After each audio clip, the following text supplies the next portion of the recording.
Welcome to the Everybody Matters podcast, a show dedicated to the idea that when organizations care enough to show their people that who they are and what they do matter, they unlock the only business idea with truly unlimited potential.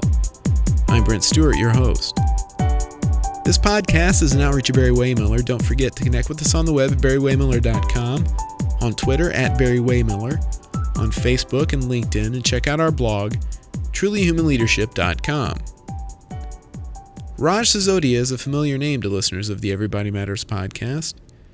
Not only was Raj the co-author of our CEO Bob Chapman's book, Everybody Matters, The Extraordinary Power of Caring for Your People Like Family, he also co-authored 2 editions of Firms of Endearment, as well as Conscious Capitalism by John Mackey, the CEO of Whole Foods.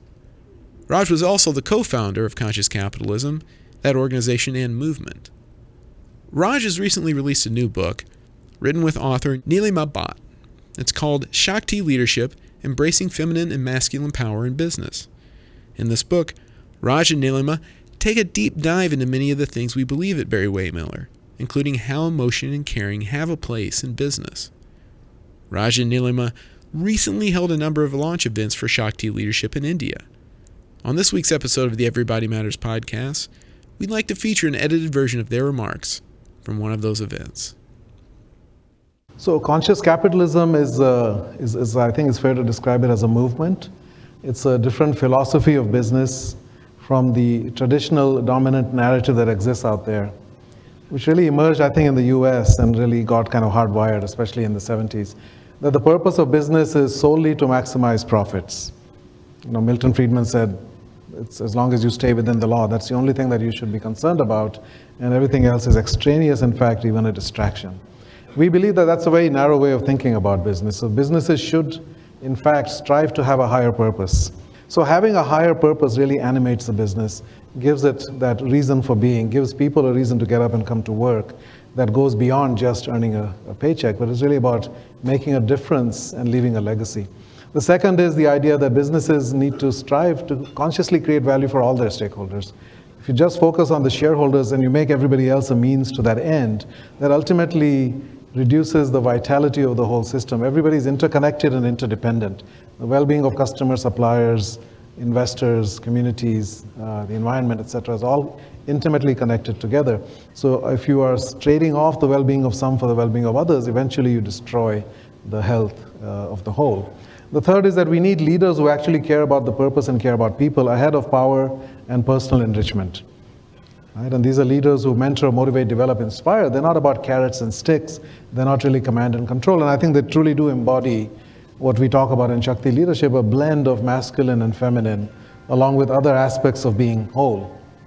And lastly, culture. So conscious businesses are built upon love and care in addition to self-interest. They're not just about self-interest.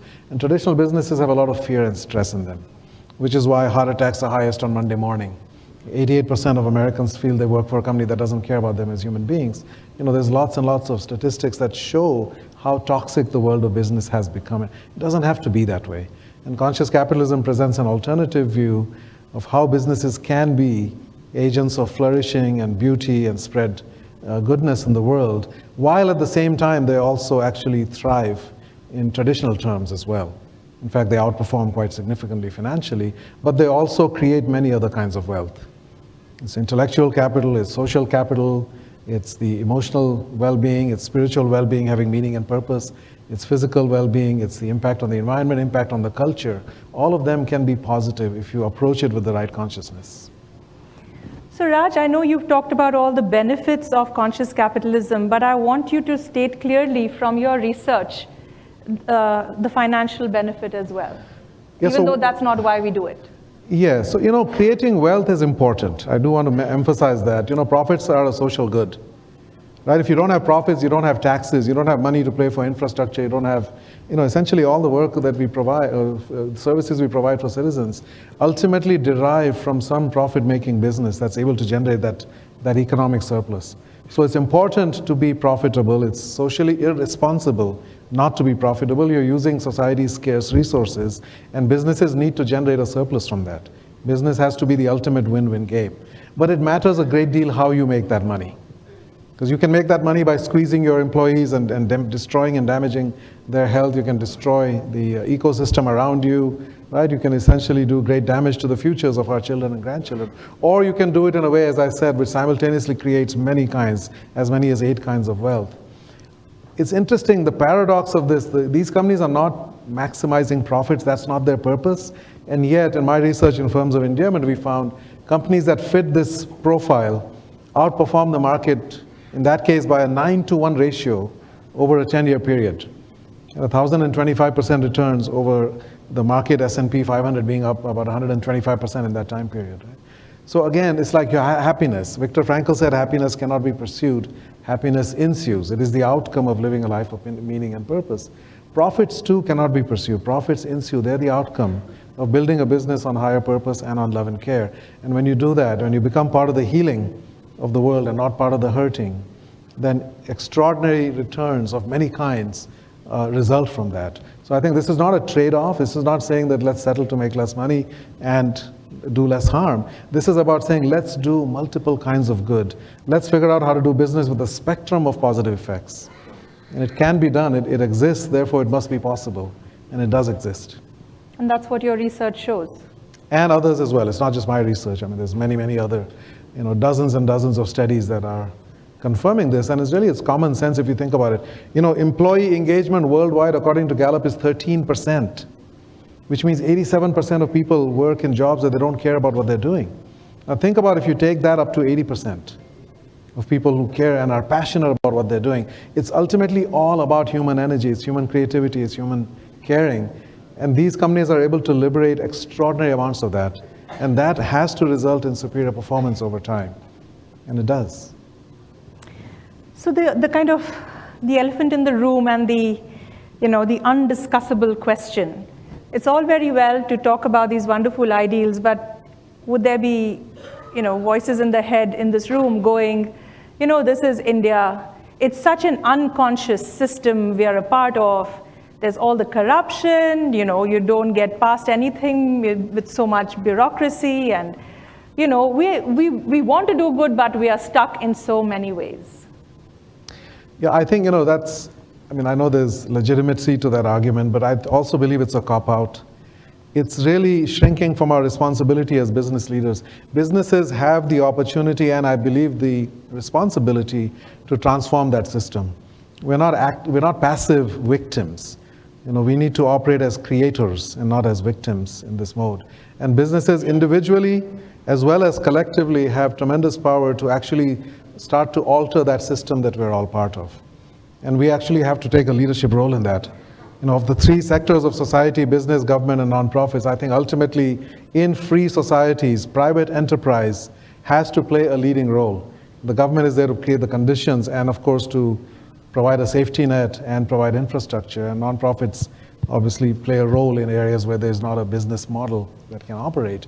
But the vast majority of human needs should be met by private enterprises in a manner that generates surplus so that it becomes sustainable and scalable. So businesses have to step up to that larger role in the world and not passively accept that this is the way things are and therefore we cannot operate in this way.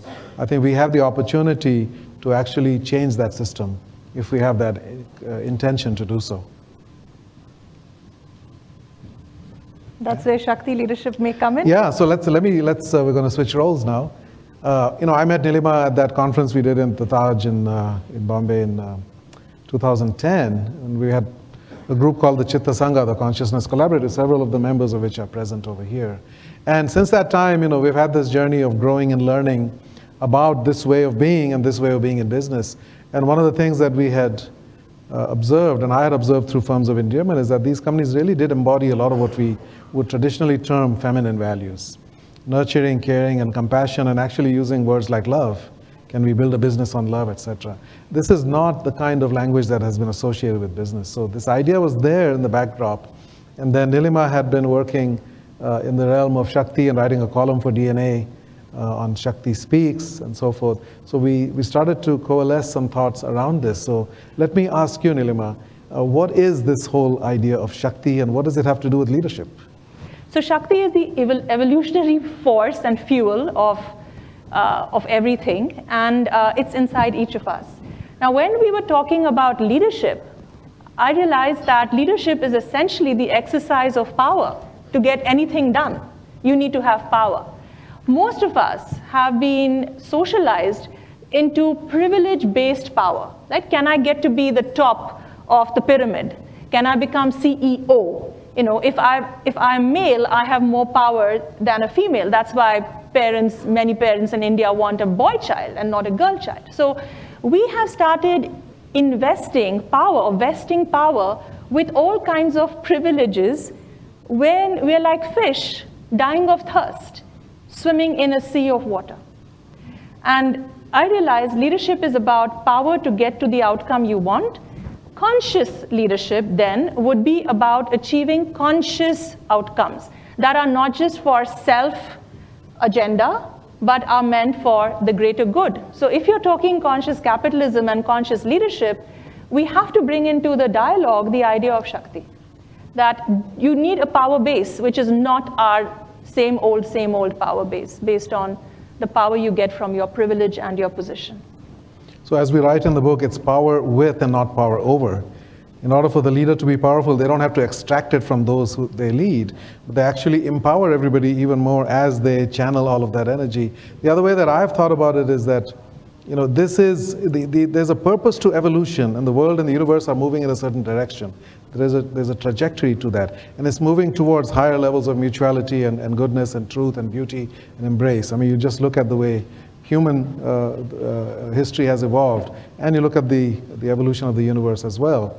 And to the extent that we as individuals, as leaders and organizations can be agents of that, then we are tapping into that which needs to emerge. We are agents of that which needs to unfold.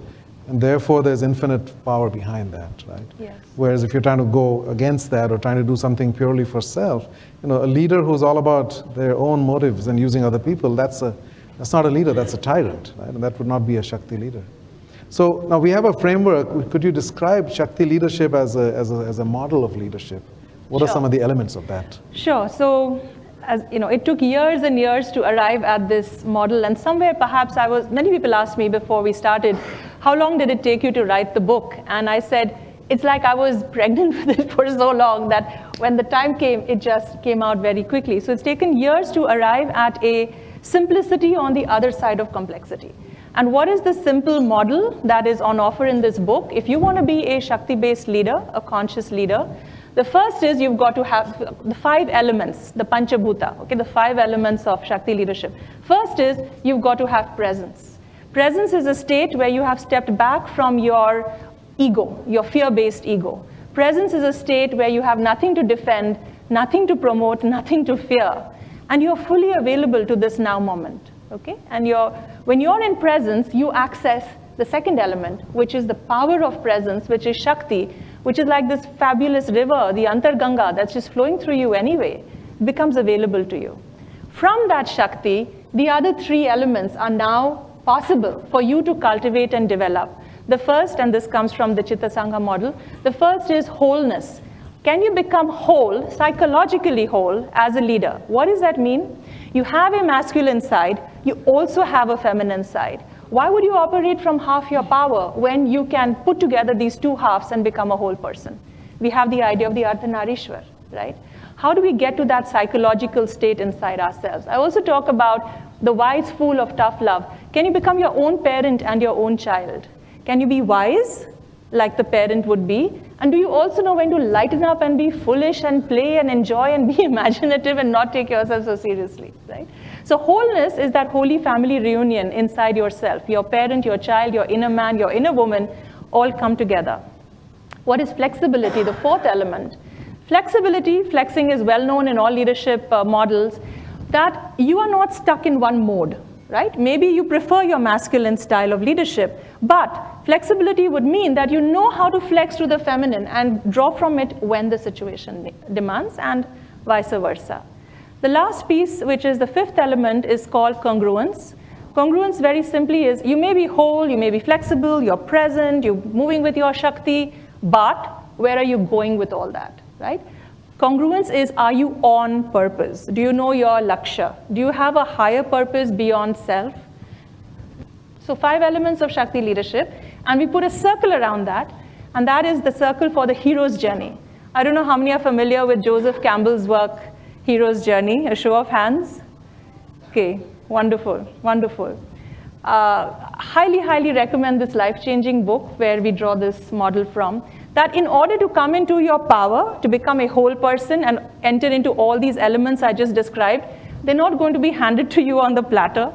You're going to have to make a journey. And the journey will require for you to die in some way, to let go some old ways of being. You're going to be challenged. There will be a crisis. You'll undergo trauma. You'll have to face your worst fear. The one thing you don't want to do, you're going to have to face that. You face your fear, and you unlock your Shakti that was sitting there. On the other side of that is your transformation. And now you have found a gift because you have come into a power you didn't know you had, and that gift you bring back to the world and your leadership. So that in a nutshell, the 5 elements of Shakti leadership: presence, power, wholeness, flexibility, congruence, and the journey you're going to have to make, the heroic journey to come into your fullness. It's not going, power is to be earned. Yeah, and I think there's a lot of evidence that's coming out that shows the rise of feminine values. If you think about the last few centuries, the 19th century was about the end of slavery. The United States had a civil war. Many other countries ended slavery in that time. The 20th century was about the end of totalitarianism, communist dictatorships, right, around the world.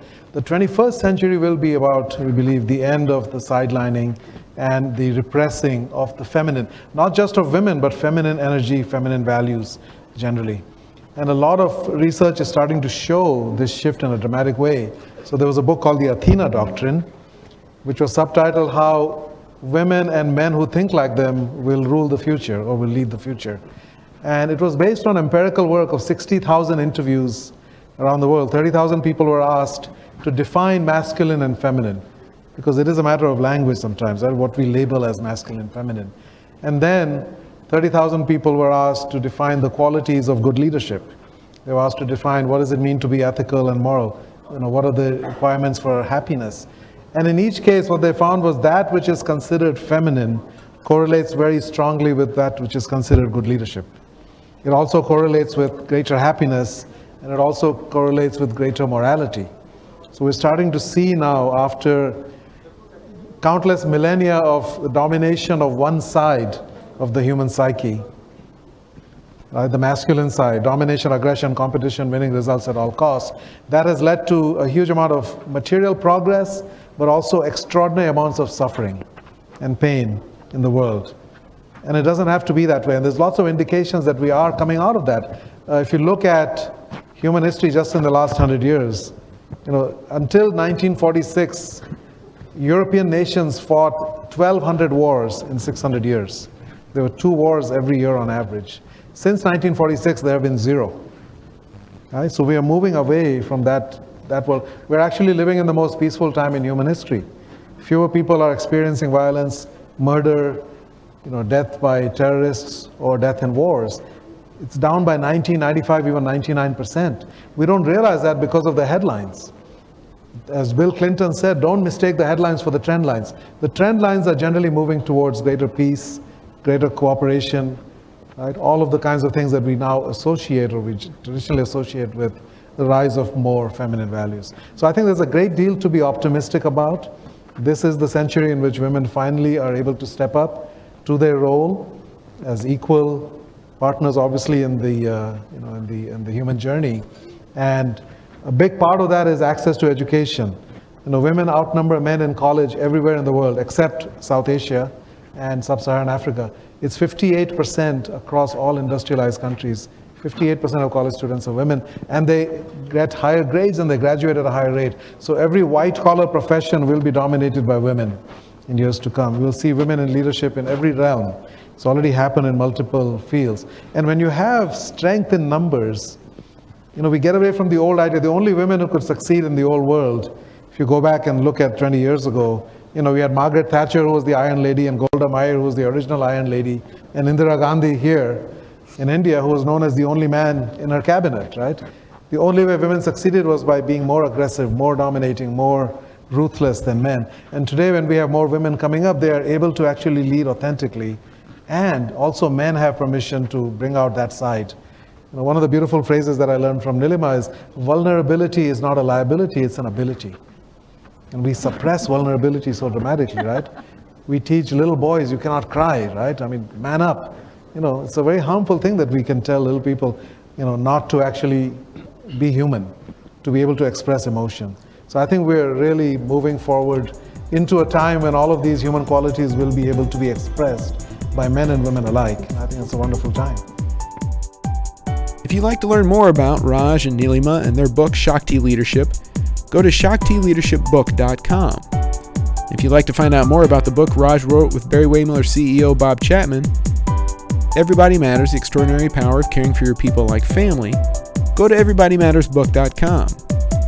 For updates on the book, this podcast, to get a lot of great content and insight, don't forget to connect with us on the web at barrywehmiller.com, on Twitter at barrywehmiller, on Facebook and LinkedIn, and check out our blog, trulyhumanleadership.com. I'm Brent Stewart.